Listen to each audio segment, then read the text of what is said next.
नमस्कार, आप देख रहे हैं हमारा खास शो संदीप सर की क्लास। आपके साथ मैं हूं रवि ठाकुर और मेरे साथ हैं मेरे वरिष्ठ सहयोगी संदीप चौधरी।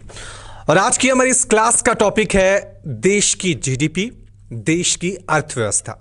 यह विषय इसलिए है क्योंकि कई रेटिंग एजेंसियों ने यह कहा है कि जिस तरह से जुलाई महीने में भी देश के कई राज्यों में अभी लॉकडाउन है, शटडाउन है, उससे देश की जीडीपी और अर्थव्यवस्था को भारी नुकसान पहुंचा है। इसी विषय पे आज हम इस क्लास में चर्चा करेंगे।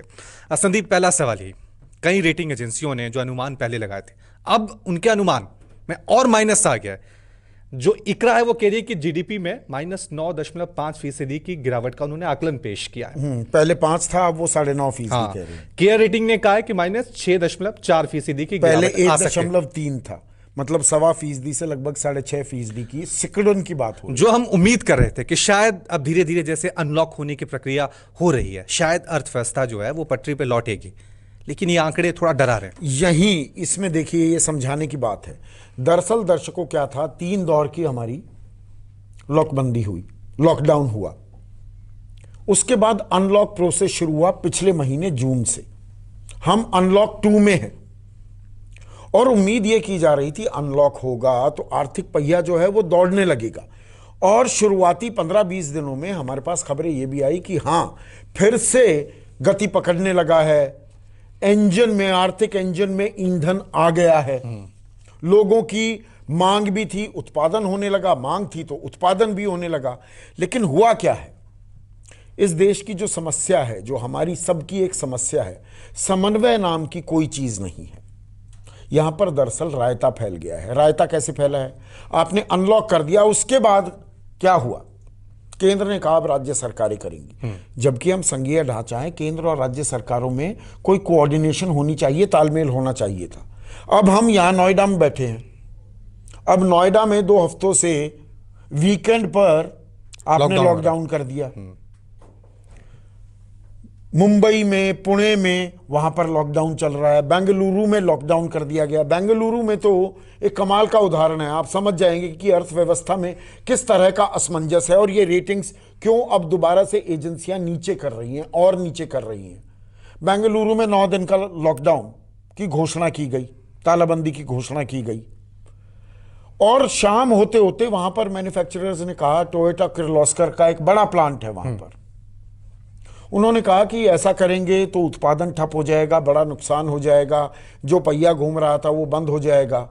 तो देर रात को सरकार ने फैसला किया कि नहीं, तालाबंदी नहीं होगी मैन्युफैक्चरिंग यूनिट्स के लिए, आप अपना उत्पादन जारी रखिए। पर तब तक जो वर्कर्स थे, मैनेजर्स थे, वो अपने गांव, अपने कस्बे या छुट्टी पर चले गए थे। अब वो वापस नहीं बुलाए जा सकते थे। तो ये कंफ्यूजन है। अब पश्चिम बंगाल में देखिए, बाई वीकली लॉकडाउन हो रहा है। एट रैंडम आप नंबर उठा के कि इस दिन लॉकडाउन हो जाएगा। यही हाल बिहार में है। तो सप्लाई चेन पूरी तरह से टूट रही है। आज की तारीख में आप रॉ मटेरियल, कच्चा माल कहीं से मंगा रहे हैं, कुछ पार्ट्स कहीं से बनवा रहे हैं, आप सप्लाई कहीं और कर रहे हैं।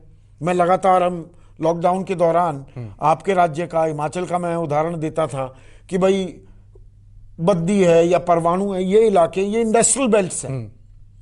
आपने लॉकडाउन कर दिया, कुछ खोल दिया। अब वो किसी को पंजाब भी जाना है, किसी को राजस्थान जाना है, पंजाब जा सकता है पर राजस्थान नहीं जा सकता। मुंबई तक माल भेजना है, वहां तक पहुंचा नहीं सकता। तो वो उत्पादन क्यों करेगा? तो जहां लग रहा था कि एक गति मिल रही है और हम ट्रैक पर आ जाएंगे, समन्वय की कमी के चलते वो फिर से उत्पादन ठप होता दिख रहा है। और इसीलिए इकरा हो या केयर हो, वो अब कह रहे हैं कि देखिए, जो हमने अनुमान लगाया था, इकरा ने अनुमान लगाया कि हमारी जो विकास दर है वो 5% सिकुड़ेगी। अब वो कह रहा है 9.5% सिकुड़ेगी, -4.5% पर चले जाएगी। पहले वो +5 कह रहा था।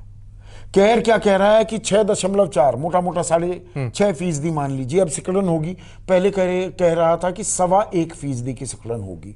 तो हम अपनी ही गलत नीतियों के चलते अपनी अर्थव्यवस्था पर अपने इंजन को रोक रहे हैं। यह सबसे दुखद पहलू है जिसके बारे में सरकारों को, चाहे वो केंद्र सरकार हो या राज्य सरकार हो, हमें बात करनी होगी। हम ओपननेस की बात करें, हम अपॉर्चुनिटीज की बात करें, हम ऑप्शंस की बात करें, ये तो अमेरिका को बता रहे हैं ना। ये जो अपॉर्चुनिटीज हैं, ऑप्शंस हैं या ओपननेस, पहले हमें अपने घर में, अपनी अर्थव्यवस्था में उसको नीचे तक उतारना होगा। हमारी अर्थव्यवस्था नहीं चलेगी, पहले हमें अपना इंजन शुरू करना है ना, फिर बाहर से तेल लाओ, लुब्रिकेंट लाओ, वो ठीक है, वो भी होना चाहिए। संकट काल में अगर मौका मिला है, हाँ। मौके पर चौका लगाना चाहिए, पर पहले तो अपनी अर्थव्यवस्था को संभाले ना हम। और देखिए, जैसा आपने देश के अर्थव्यवस्था को संभालने के लिए नीतियों की बात करी, अभी तक जो नीतियां सामने आ रही है, सरकार के पास तो सबसे बड़ी नीति नजर आई है कि पेट्रोल और डीजल के दाम बढ़ा देंगे, इससे अपना खजाना भर लेंगे। क्या सिर्फ यही एक नीति सरकार के पास बची है? और दूसरा ये कि एक आपने तो बात की मैन्युफैक्चरर की, मेरा सवाल तो ग्राहक के मन में है, उसके अंदर तो डर अभी भी हटा नहीं है। मैं मॉल गया था 2 हफ्ते पहले या 1 हफ्ता पहले, तो मैंने देखा मॉल तो खुले हैं लेकिन वहां कोई लोग नहीं है। तो ये जो तालमेल है ग्राहक का या फिर मैन्युफैक्चरर का, उसमें भी अभी एक विश्वास नहीं बना है। विश्वास बिल्कुल नहीं है। आज की तारीख में मुख्य आर्थिक सलाहकार जो हैं वो ये कह रहे हैं कि देखिए, अभी फिस्कल स्टिमुलस आएगा, यानी कि जेब में पैसे दिए जाएंगे। जो लगातार सवाल उठ रहे हैं, हम भी सवाल उठा रहे हैं कि जब तक लोगों की जेब में पैसा नहीं होगा, वो खर्च नहीं करेंगे, तो डिमांड पैदा नहीं होगी, डिमांड नहीं होगी तब तक सप्लाई नहीं हो पाएगी। ये पूरा एक चक्का है अपने आप में। अब मुख्य आर्थिक सलाहकार सुब्रमण्यम, केवी सुब्रमण्यम कह रहे हैं कि देखिए, it is not a question of if, it is a question of when. अगर का सवाल नहीं है, देंगे हम पैसा, पर कब देंगे? और हम तब देंगे जब कोरोना का वैक्सीन आ जाएगा। अब ऑक्सफोर्ड वाले भी कह रहे हैं कि हम आशान्वित हैं कि दिसंबर तक कुछ ना कुछ आ जाना चाहिए, हम सर्टेन नहीं हैं। और पूरे देश में सभी को वैक्सीन मिले, उसमें तो सालों लग जाएंगे। तो तब पैसा देंगे, तब जेब में पैसा आएगा, तब डिमांड बढ़ेगी, तब सप्लाई होगी। यह मुर्गी और अंडे वाला खेल हो रहा है। दरअसल आप कह रहे हैं कि डिमांड नहीं है, आप मॉल में गए, पर सप्लाई जो है, डिमांड तो पेंटअप डिमांड कुछ चीजों की, एफएमसीजी जो है, जो आप रोजमर्रा की चीजें इस्तेमाल करते हैं, साबुन तेल, उनकी डिमांड है। हाँ, वो तो रहेगी, पर वो सप्लाई चेन में दिक्कत आ रही है ना। लॉकडाउन होगा, जहां पर फैक्ट्री बनी हुई है वो माल क्या अपना उत्पादन जारी रखेगी? उसको भेजना भी है, सड़क पर आना भी है उस माल को। तो डिमांड साइड में भी हम दिक्कत खड़ी कर रहे हैं, अनिश्चितता, आपने बिल्कुल सही शब्द का इस्तेमाल किया। सप्लाई साइड में भी आप रोड़े अटका रहे हैं। तो ये हमारा ही किया धरा है ना।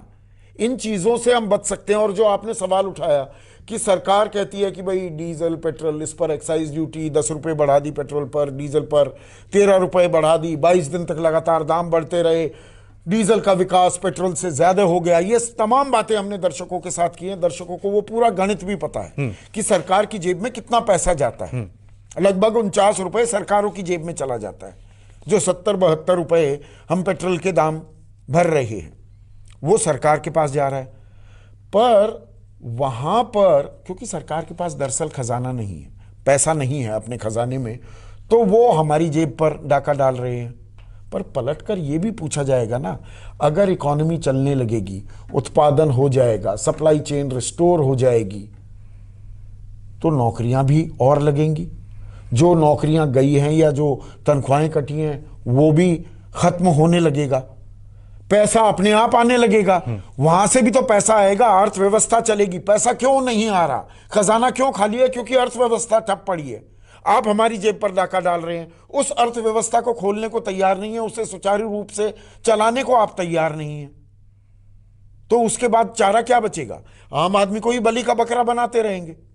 पैसा तो जब तक अर्थव्यवस्था नहीं चलेगी, चाहे वो डायरेक्ट टैक्सेस हो या इनडायरेक्ट टैक्सेस, वहीं से तो आएगा ना, बाजार से ही आएगा। बाजार से पैसा आना है तो बाजार को चलने देना पड़ेगा। और उसको सुचारू तरीके से चलाने की जिम्मेदारी सरकार की है, वो राज्य सरकार हो या केंद्र सरकार हो। और ना सिर्फ ये तो अभी की हम बात कर रहे थे, लेकिन जो डीबीएस है उसकी भी आकलन उन्होंने अपना पेश किया है। उन्होंने तो अगले साल के लिए कहा है कि भारी गिरावट दर्ज देखने को। उसकी वजह क्या बताई है कि महाराष्ट्र, तमिलनाडु, गुजरात, ये देश की जीडीपी का 30% हिस्सा है। यहां पर लॉकडाउन अब भी जारी है। जी, यही तो बात मैं कह रहा हूं।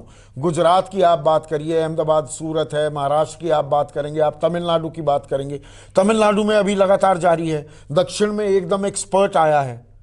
तो आपको सोच समझ कर चलना होगा। जो ये बड़े बड़े शहरों की भी बात है ना, अब दिल्ली में आप कहने लगे कि कंट्रोल में आ रहा है, या मुंबई में कंट्रोल में आ रहा है, पर नए हॉटस्पॉट्स बन गए हैं। हैदराबाद हो, बेंगलुरु हो, पुणे हो, और ये तमाम जो शहर है ना, दिल्ली की बात करोगे आप, जयपुर की बात करोगे, अहमदाबाद, सूरत, वडोदरा, मुंबई, पुणे, बेंगलुरु, हैदराबाद, चेन्नई, यहाँ 70% इन इलाकों में 70% उत्पादन होता है। और इन सभी इलाकों में कोरोना अभी काबू में नहीं किया गया है। तो सरकार कहने को कह देगी कि हमने तो अनलॉक कर दिया, भाई जान भी जहान भी, पर अनलॉक हो भी रखा है, पर मिनी लॉकडाउन्स भी हो रहे हैं। तो इससे सेंस ऑफ कंफ्यूजन बढ़ रहा है, घट नहीं रहा। बिल्कुल, वो संशय अभी भी बना हुआ है। एक बयान पता नहीं, मुझे लग रहा है कि इससे वो जुड़ा है कि नहीं, मैं आपसे पूछना, रघुराम राजन, उनका बयान सामने अभी आया था।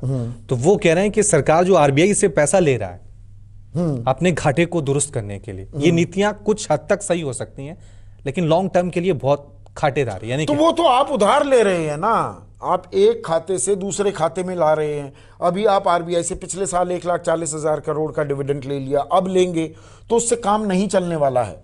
जब तक अब आप हैं, अगर आप काम कर रहे हैं, नौकरी कर रहे हैं, तो आपको तनख्वाह मिलती है, आपकी वो तनख्वाह चली जाती है, नौकरी चली जाती है। जैसे कि उत्पादन अब ठप हो गया है, अर्थव्यवस्था ठप है, तो आप नौकरी नहीं कर रहे, आपने उधार मांग लिया, तो उधार तो काम चलाने के लिए है ना, वो चुकाना भी पड़ेगा।